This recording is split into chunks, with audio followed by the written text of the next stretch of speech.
Hello, good morning, नमस्कार। सभी का स्वागत है स्पिरिचुअलिटी मैटर्स अध्यात्म और मेरे इस चैनल पे। आई होप सब अच्छा कर रहे होंगे, सब अपनी लाइफ को एंजॉय कर रहे होंगे, गीता सत्र का आनंद ले रहे होंगे और इस गीता ज्ञान से बहुत कुछ सीख रहे होंगे। हम अध्याय 4 में प्रवेश कर गए हैं। आज से ये शुरू हो रहा है। इसमें टोटल 42 श्लोक हैं। ठीक है, इसका शीर्षक दिव्य ज्ञान है। इसमें भगवान हमें क्या ज्ञान दे रहे हैं वो आज जानेंगे। 3 श्लोक आज लेंगे। शुरू करते हैं आज का सेशन। Let's get started. पहला श्लोक, अध्याय 4। श्री भगवान उवाच। भगवान क्या कह रहे हैं वो देखिए। इमं विवस्वते योगम प्रोक्तवान अहम अव्ययम विवस्वान मन्वे प्राह मनुः इच्छु वाकवे अब्रुवीत। ठीक है, इसका अर्थ देखिए। भगवान श्री कृष्ण ने कहा, मैंने इस अमर योग विद्या का उपदेश सूर्यदेव विवस्वान को दिया और विवस्वान ने मनुष्यों के पिता मनु को उपदेश दिया और मनु ने इसका उपदेश इक्ष्वाकु को दिया। ठीक है, इसका तात्पर्य देखिए। यहाँ पर हमें भगवत गीता का इतिहास प्राप्त होता है। यह अत्यंत प्राचीन बताया गया है। जब इसे सूर्यलोक इत्यादि संपूर्ण लोकों के राजा को प्रदान किया गया था। समस्त लोकों के राजा विशेष रूप से निवासियों की रक्षा के निमित्त होते हैं। अतः राजन्य वर्ग को भगवत गीता की विद्या को समझना चाहिए, जिससे वे नागरिकों यानी प्रजा पर शासन कर सकें और उन्हें काम रूपी भव बंधन से बचा सकें। मानव जीवन का उद्देश्य भगवान के साथ अपने शाश्वत संबंध के आध्यात्मिक ज्ञान का विकास है और सारे राज्यों तथा समस्त लोगों के शासनाध्यक्षों को चाहिए कि शिक्षा, संस्कृति तथा भक्ति द्वारा नागरिकों को यह पाठ पढ़ाएं। मतलब कह रहे हैं, मतलब इसको बढ़ाने के लिए ही उद्देशित किया गया है कि इसका प्रचार प्रसार होना चाहिए। जितने ज़्यादा से ज़्यादा लोगों तक पहुँचे उतना ही कल्याणकारी सबके लिए होगा ना, इसलिए कहा गया। दूसरे शब्दों में सारे राज्य के शासनाध्यक्ष कृष्ण भावनामृत विद्या का प्रचार करने के लिए होते हैं, जिनसे जनता इस महाविद्या का लाभ उठा सके और मनुष्य जीवन के अवसर का लाभ उठाते हुए सफल मार्ग का अनुसरण कर सके। इस मनवंतर में सूर्यदेव विवस्वान कहलाता है, यानी सूर्य का राजा, जो सौरमंडल के अंतर्गत समस्त ग्रहों लोकों का उद्गम है। ठीक है, तो यहाँ पे सभी को पता है, साइंस सभी ने पढ़ी है तो इतना तो पता ही है कि सोलर सिस्टम क्या है। ब्रह्मा जी ने कहा है, मैं उन श्री भगवान गोविंद की पूजा करता हूँ जो आदि पुरुष हैं और जिनके आदेश से समस्त लोगों का राजा, सूर्य, प्रभूत, शक्ति तथा ऊष्मा धारण करता है। यानी कि आप सभी को पता है पृथ्वी पे लाइफ इसलिए ही पॉसिबल हो पाए क्योंकि यहाँ पे सोलर एनर्जी। एक देखिए, आपने ज्योग्राफी में एक टर्म पढ़ा होगा, गॉडली लोग जोन ना। गॉडली लोग जोन का मतलब होता है ऐसा इन्वायरमेंट प्रेजेंट होना, ना ज़्यादा ठंडा है ना ज़्यादा गर्म है ना, suitable environment to exist a life. यानी कि जीवन के लिए जो जो चीज़ें चाहिए वो पृथ्वी पे अवेलेबल हैं, इसीलिए यहाँ पे लाइफ पॉसिबल हो पाई है। ठीक है, उसी को गॉडली लॉक जोन भी बोलते हैं ना, पढ़ा होगा आपने ज्योग्राफी में। आगे जानिए क्या बता रहे। मैं उन श्री भगवान गोविंद की पूजा करता हूँ जो आदि पुरुष हैं और जिनके आदेश से समस्त लोगों का राजा सूर्य, प्रभु, शक्ति तथा ऊष्मा धारण करता है। यह सूर्य भगवान के नेत्र तुल्य है और यह उनको आगे अनुसार अपनी कक्षा को तय करता है। सूर्य सभी लोगों का राजा है तथा सूर्यदेव यानी उन्हीं को विवस्वान बोला गया है, सूर्य ग्रह पर शासन करता है, जो ऊष्मा तथा प्रकाश प्रदान करके अन्य समस्त लोगों को अपने नियंत्रण में रखता है। सूर्य कृष्ण के आदेश पर घूमता है और भगवान कृष्ण ने विवस्वान को भगवत गीता की विद्या समझाने के लिए अपना पहला शिष्य चुना। अतः गीता किसी मामूली सांसारिक विद्यार्थी के लिए कोई काल्पनिक भाष्य नहीं, अपितु ज्ञान का मानक ग्रंथ है जो अनंत काल से चला आ रहा है। ठीक है, त्रेता युग के आदि में विवस्वान ने परमेश्वर संबंधी इस विज्ञान का उपदेश मनु को दिया और मनुष्यों के जनक मनु ने इससे अपने पुत्र इक्ष्वाकु को दिया।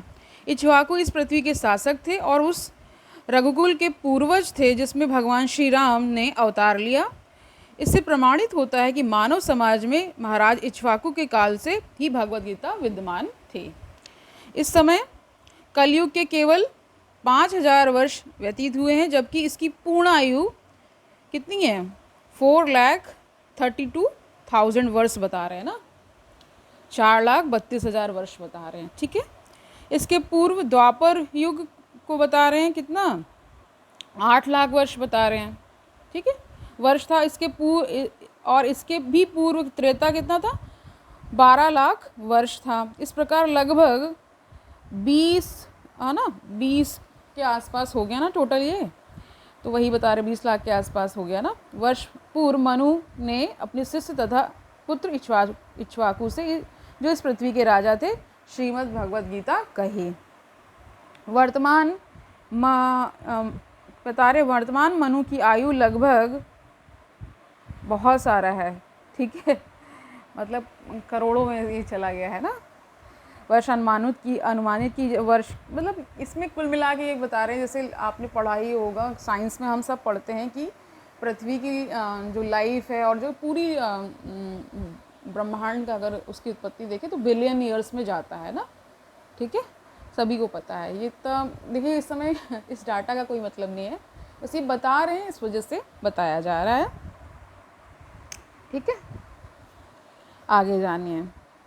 यह मानते हुए कि मनु के जन्म के पूर्व भगवान ने अपने शिष्य सूर्यदेव विवस्वान को गीता सुनाई, मोटा अनुमान यह है कि गीता कम से कम, मतलब इसमें बता रहे हैं कि करोड़ों वर्ष पुरानी है, लगभग 12 करोड़ के ऊपर बता रहे हैं ना, कुछ पहले कही गई, और मानव समाज में यह 20 लाख वर्षों से विद्यमान रही। इसे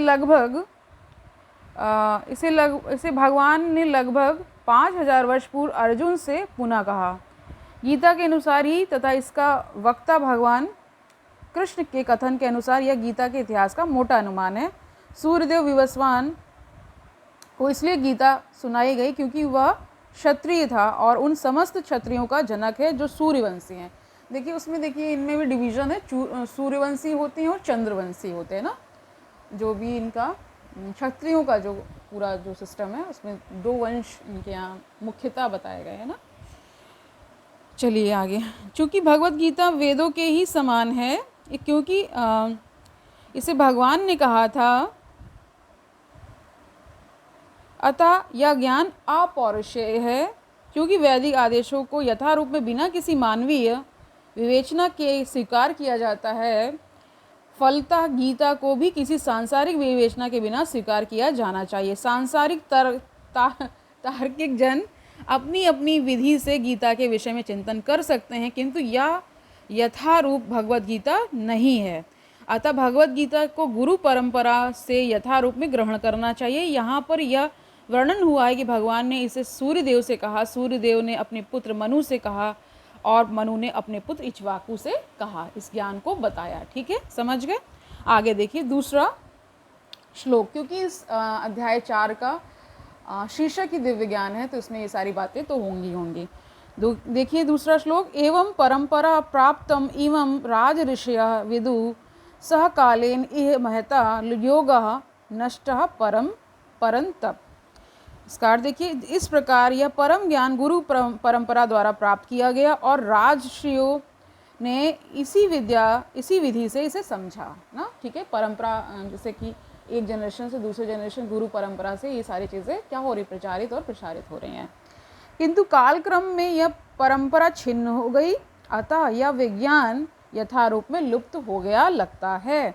इसका तात्पर्य देखिए, यहाँ स्पष्ट कहा गया है कि गीता विशेष रूप से राजर्षियों के लिए थी, क्योंकि वे इसका उपयोग प्रजा के ऊपर शासन करने में करते थे। निश्चय ही भगवद गीता कभी भी आसुरी पुरुषों के लिए नहीं थी, जिनसे किसी को भी इसका लाभ ना मिलता और जो अपनी अपनी सनक के अनुसार विभिन्न प्रकार की विवेचना करते। अतः जैसे ही असाधु भाष्यकारों के निहित स्वार्थों से गीता का मूल उद्देश्य उच्छिन्न हुआ, वैसे ही पुनः पूर्व परंपरा स्थापित करने की आवश्यकता प्रतीत हुई। 5000 वर्ष पूर्व भगवान ने स्वयं देखा कि गुरु परंपरा टूट चुकी है, अतः उन्होंने घोषित किया कि गीता का उद्देश्य नष्ट हो चुका है।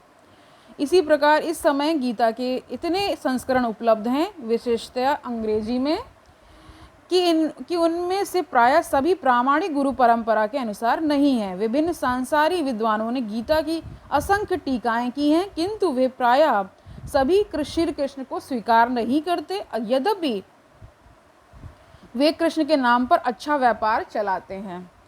यह आसुरी प्रवृत्ति है, क्योंकि कह रहे हैं कि देखिए, अगर गुरु परंपरा से आएगा तो ज्ञान जो है वो जैसा है वैसा बताया जाएगा, और जब कोई भी उठा करके उसका विवेचना और टीका करने लगेगा तो वो अपनी बुद्धि लगा कर ही उसी प्रकार वर्णन करेगा ना। ये इसीलिए इसको थोड़ा सा अच्छा नहीं यहाँ बताया जा रहा है, ठीक है।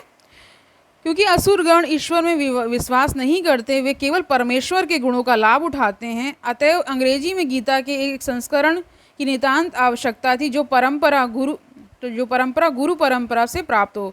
प्रस्तुत प्रयास इसी आवश्यकता की पूर्ति के उद्देश्य से किया गया है। भगवत गीता यथारूप मानवता के लिए महान वरदान है, किंतु यदि इसे मानसिक चिंतन समझा जाए तो यह समय का अपव्यय होगा। अब तीसरा श्लोक देखिए। स एव अयम मया ते अद्य योगः प्रोक्तः पुरातनः भक्ता असि मे सखा च इति रहस्यम ही एतत् उत्तमम। ठीक है, इसका अर्थ देखिए। आज मेरे द्वारा वही यह प्राचीन योग यानी परमेश्वर के साथ अपने संबंध का विज्ञान तुमसे कहा जा रहा है, क्योंकि तुम मेरे भक्त तथा मित्र हो, अतः तुम इस विज्ञान के दिव्य रहस्य को समझ सकते हो। ये अर्जुन से भगवान कह रहे हैं ना। तात्पर्य है, देखिए, मनुष्य की दो श्रेणियां हैं, भक्त तथा असुर। दो श्रेणियां बताई इन्होंने भगवान ने अर्जुन को इस विद्या का पात्र इसलिए चुना क्योंकि वह उनका भक्त था। देखिए, किसी भी ज्ञान को प्राप्त करने के लिए उसकी पहले पात्रता होनी चाहिए, यानी कि आपकी एक पहले इनबिल्ट प्रिपरेशन भी होनी चाहिए कि आप उसको सुनने के लिए क्या है, तत्पर हैं कि नहीं, आप सुनने में उत्सुक हैं कि नहीं। ठीक है, इसके लिए बहुत कहा गया है, ठीक है, पात्रता के विषय में। किंतु असुर के लिए इस परम गुही विद्या को समझ पाना संभव नहीं है। इस परम ज्ञान ग्रंथ के अनेक संस्करण उपलब्ध हैं। इनमें से कुछ भक्तों की टीकाएं हैं, कुछ असुरों की। ठीक है, जो टीकाएं भक्तों द्वारा की गई हैं वे वास्तविक हैं, किंतु जो असुरों द्वारा की गई हैं वे व्यर्थ हैं। अर्जुन श्री कृष्ण को भगवान के रूप में मानता है, अतः जो गीता भाष्य अर्जुन के पद चिन्हों का अनुसरण करते हुए किया गया है वह इस परम विद्या के पक्ष में वास्तविक सेवा है। किंतु असुर भगवान कृष्ण को उस रूप में नहीं मानते थे। ठीक है, ऐसा होता है ना। वे कृष्ण के विषय में तरह तरह की मन गढ़ंत बातें करते हैं और वे कृष्ण के उपदेश मार्ग से सामान्य जनता को गुमराह करते रहते हैं। ऐसे कुमार्गों से बचने के लिए यह एक चेतावनी है। मनुष्य को चाहिए कि अर्जुन की परंपरा का अनुसरण करे और श्रीमद् भगवद गीता के इस परम ज्ञान से लाभान्वित है ना हो। ठीक है, यानी लाभ उठाएं इससे। ठीक है, तो आज के लिए इतना ही रखते हैं। आज का जो सार है पूरी इस 3 श्लोकों का वो है कि पहले तो ये बताया कि भगवान ने पहले सूर्यदेव को कहा, सूर्यदेव ने फिर मनु को कहा, फिर मनु ने अपने बेटे इक्ष्वाकु को कहा इस ज्ञान को। ठीक है, ये बताया। दूसरा बताया कि बहुत सारी टीकाएँ की गई हैं, कुछ असुरी जन भी इस पर टीका कर चुके हैं और कुछ उनके भक्तों ने की है। ठीक है, तो जो उस प्रवृत्ति कहते हैं ना, जिस जैसी रही भावना जैसी प्रभु मूरत देखी थी तैसी, यानी कि प्रभु को वो तो असुर लोग तो क्या समझते थे, कुछ नहीं समझते थे, इसलिए उस प्रकार वो उनका वर्णन करेंगे। और जो उनको जानते हैं, उनके भक्त हैं, वो अलग तरह से वर्णन करते हैं। तो इसी प्रकार आज का ये सेशन समाप्त होता है। कल मिलते हैं, तब तक के लिए आनंद से रहिए, खुश रहिए, आनंद सब जगह फैलाइए और इस ज्ञान से निरंतर जुड़ते रहिए। रोज़ रोज़ कुछ ना कुछ हम सीखते जाएंगे। कल मिलते हैं। हरि ओम तत्सत।